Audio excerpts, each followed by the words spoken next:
TGT PGT का important practice set लेकर के आए हैं। चलिए शुरू करते हैं। पहले क्वेश्चन को देखते हैं। टसर सिल्क प्राप्त होता है Bombyx mori, Antheraea paphia, Attacus ricini, इनमें से सभी या इन सभी से कौन सा आंसर सही होगा? टसर सिल्क प्राप्त होता है।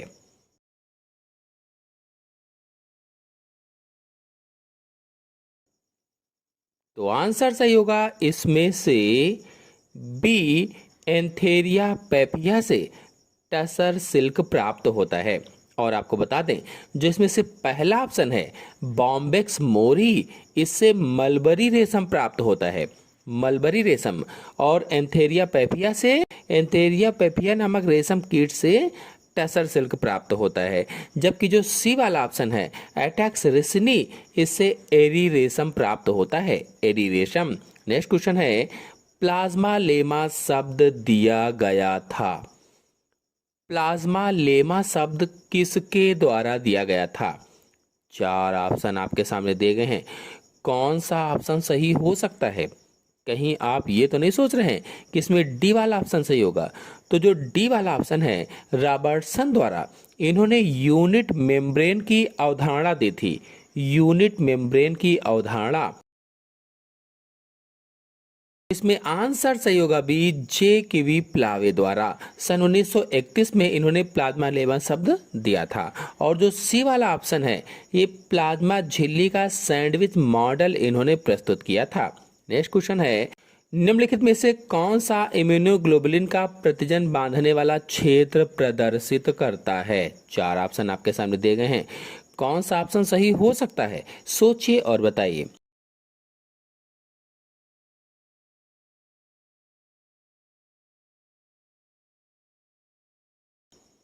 तो ऑप्शन सही होगा इसमें से पहला VH तथा VL।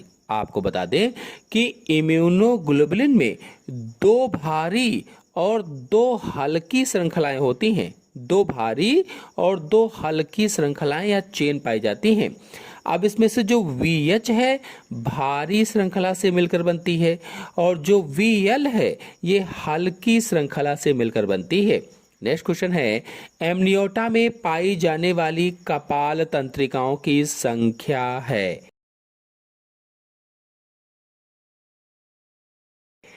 एमनियोटा समूह में सरीसृप, पक्षी और स्तनधारी आते हैं। प्रश्न पूछा गया है, एमनियोटा में पाई जाने वाली कपाल तंत्रिकाओं की संख्या 8 जोड़ी, 9 जोड़ी, 10 जोड़ी, 12 जोड़ी। कौन सा आंसर सही हो सकता है?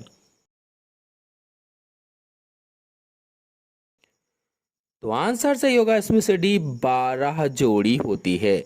और जो 10 जोड़ी लिखा गया है ये मछली और उभयचर में पाई जाती है, यानी मछली और उभयचर वर्ग में 10 जोड़ी तंत्रिकाएं पाई जाती हैं। नेक्स्ट क्वेश्चन है, समुद्राभिगामी प्रवसन मछलियों की किस प्रवसन गति से संबंधित है? चार बड़े बड़े से ऑप्शन आपके सामने दिए गए हैं। कौन सा ऑप्शन सही हो सकता है? सोचिए और बताइए।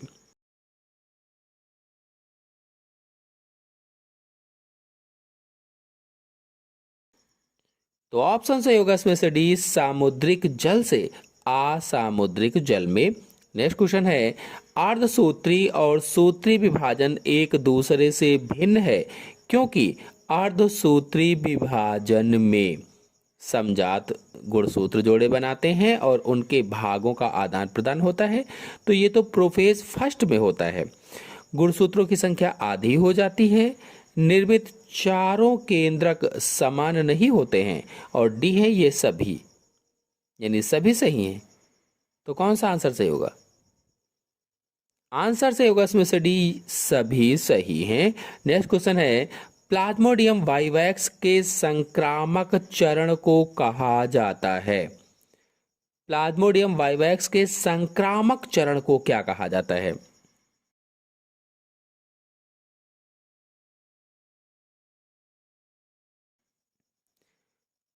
तो आंसर से होगा इसमें से सी, बीजाणुज कहा जाता है। और बीजाणुज को अंग्रेजी में स्पोरोजोइट कहा जाता है। आपको बता दें कि जब मादा एनाफ्लिज मच्छर किसी मनुष्य को काटती है तो अपनी लार के साथ स्पोरोजोइट को उसके रक्त में या उसके ब्लड में छोड़ देती है, जिसे प्लाज्मोडियम की संक्रामक अवस्था कहा जाता है। नेक्स्ट क्वेश्चन है, प्लाज्मोडियम की कौन सी अवस्था मनुष्य के लिए संक्रामक है? उसी क्वेश्चन को घुमाया गया है, तो कौन सा आंसर सही होगा इसमें?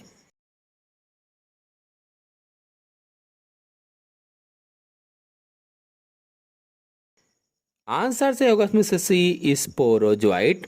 नेक्स्ट क्वेश्चन है, खरगोश के दाएं फेफड़े में पिंडों की संख्या होती है? 2 4, 1 2, 4 2, 6 3। खरगोश के दाएं फेफड़ों में पिंडों की संख्या कितनी होगी? सोचिए और बताइए।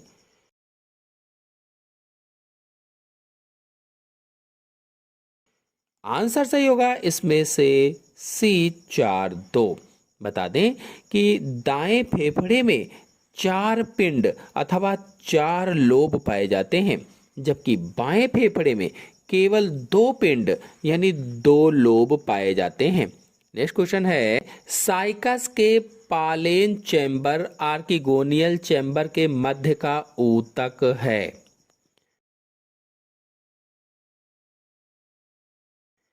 भ्रूणपोष, न्यूसेलस, नेक कैनाल कोशिकाएं, नेक कोशिकाएं, कौन सा आंसर सही हो सकता है?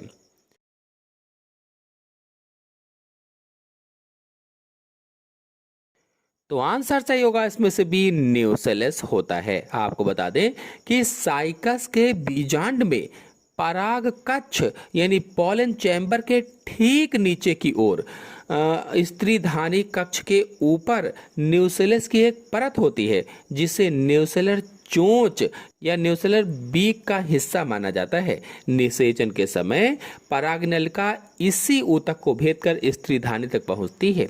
नेक्स्ट क्वेश्चन है, अगार किससे प्राप्त होता है? लाल शैवाल, भूरे शैवाल, नील हरित शैवाल, ईस्ट। अगर आप लोग लाल शैवाल के बारे में पूरी जानकारी चाहते हैं, भूरे शैवाल के बारे में पूरी जानकारी चित्र सहित समझना चाहते हैं, नील हरित शैवाल यानी ब्लू ग्रीन एल्गी के बारे में या ईस्ट के बारे में, तो सब पर हमारे चैनल में वीडियो अपलोडेड है। आप लोग जाकर के अच्छी तरीके से समझ सकते हैं, देख सकते हैं। फिलहाल इसमें आंसर सही होगा पहला, लाल शैवाल।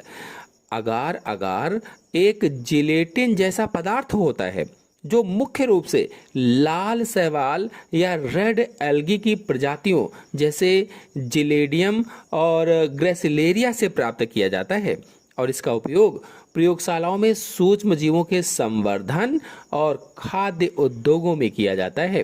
नेक्स्ट क्वेश्चन है, निम्न में से कौन से 2 मुख्य तथा डार्विन के विकास के सिद्धांत हैं? सोचिए और बताइए कि कौन सा आंसर सही हो सकता है इसमें से।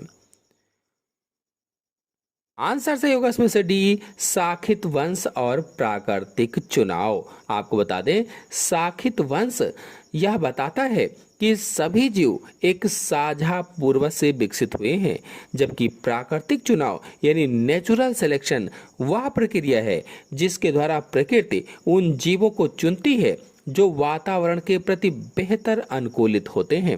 नेक्स्ट क्वेश्चन है, मैमेलियन ओवम का दूसरा परिपक्वन विभाजन होता है? 4 ऑप्शन आपके सामने दिए गए हैं, कौन सा ऑप्शन सही हो सकता है? सोचिए और बताइए। आंसर सही होगा इसमें से बी, जब तक ओवम में स्पर्म प्रवेश नहीं करता। आपको बता दें कि स्तनधारियों में द्वितीयक oocyte यानी सेकेंडरी oocyte में दूसरा अर्धसूत्रीय विभाजन मेटाफेज सेकंड पर रुका रहता है। यह विभाजन तभी पूरा होता है जब शुक्राणु यानी स्पर्म अंडाणु की झिल्ली को स्पर्श कर उसमें प्रवेश करता है। इसके बाद ही द्वितीय ध्रुवकाय यानी सेकंड पोलर बॉडी और परिपक्व अंडाणु बनते हैं यानी मेच्योर ओवम बनता है। नेक्स्ट क्वेश्चन है, वर्गीकरण की कृत्रिम पद्धति आधारित थी? वर्गीकरण की कृत्रिम पद्धति किस पर आधारित थी? सोचिए और बताइए। तो आंसर से होगा इसमें से डी, इनमें से सभी, यानी इनमें सभी। तो ऑल ऑफ दीज, तो वर्गीकरण की कृत्रिम पद्धति जैसे कैरोलस लिनियस की जो पद्धति थी केवल कुछ बाहरी लक्षणों पर आधारित थे, जिसमें से स्वभाव और आवास, वर्धी लक्षण और मुख्य रूप से पुमंग की संरचना को आधार बनाया गया था। यह विकासवादी संबंधों को नजरअंदाज करती थी। नेक्स्ट क्वेश्चन है, निम्न में से कौन सा कथन पृष्ठरज्जु की उपस्थिति के बारे में असत्य है? असत्य कथन बताना है, सोचिए और बताइए कि कौन सा आंसर सही हो सकता है।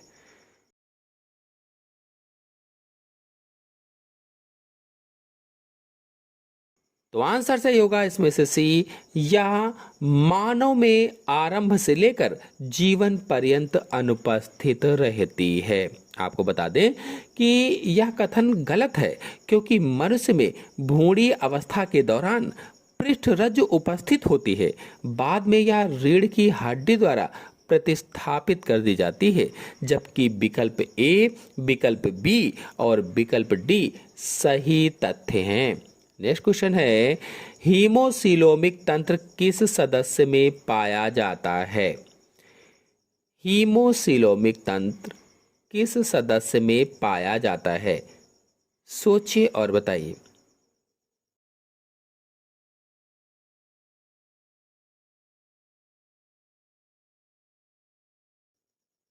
आंसर से होगा इसमें से सी, इकाइनोडर्मेटा में। कहीं आप आर्थ्रोपोडा तो नहीं सोच रहे हैं? आप लोग कमेंट में जरूर बताएं कि इसमें से कौन सा आंसर सही होगा। फिलहाल हमारे हिसाब से इकाइनोडर्मेटा, क्योंकि इस संघ के जंतुओं में एक विशिष्ट और जटिल परिसंचरण तंत्र होता है, जिसे हीमल और पेरीहीमल तंत्र कहा जाता है। चूंकि इनमें वास्तविक रक्त वाहिकाएं नहीं होती हैं, इसीलिए देह गुहा के तरल पदार्थ ही पोषक तत्वों के परिवहन में मदद करते हैं, जिसे हीमोसिलोमिक तंत्र के रूप में जाना जाता है।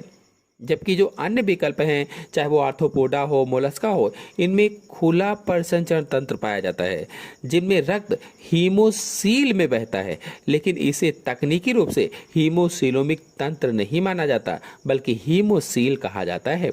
नेक्स्ट क्वेश्चन है, अधिकांश प्राक केंद्र की कोशिकाओं में नहीं होते हैं। क्या नहीं होते हैं? सोचिए और बताइए।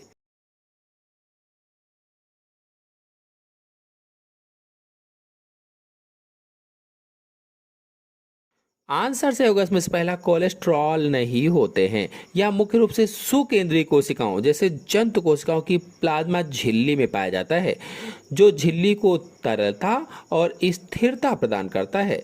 अधिकांश प्रोकैरियोट्स जैसे जो बैक्टीरिया होते हैं, प्रोकैरियोट्स होते हैं, तो उनकी कोशिका झिल्ली में कोलेस्ट्रॉल नहीं होता है। इसकी जगह पर होपेनॉइड्स नामक अणु पाए जाते हैं। नेक्स्ट क्वेश्चन है, कोलिसिन प्रभाव डालता है। कौन सा आंसर सही हो सकता है? सोचिए और बताइए। तो कोलिसिन, या फिर कहीं कहीं लिखा होगा कोचिसिन। तो कोचिसिन एक माइटोटिक पॉइजन है, और यह कोशिका विभाजन के दौरान तर्क तंतुओं के निर्माण को रोक देता है। यानी इसमें आंसर सही होगा सी, स्पेंडल का संगठन। और आपको बता दें, यह माइक्रोट्यूब्यूल की पॉलीमराइजेशन को भी बाधित करता है, जिससे गुणसूत्र अलग नहीं हो पाते और कोशिका में गुणसूत्रों की संख्या दोगुनी हो जाती है। तो आज के अंक में इतना ही। आशा है आपको वीडियो अच्छा लगा होगा। लाइक कीजिए, शेयर कीजिए। धन्यवाद।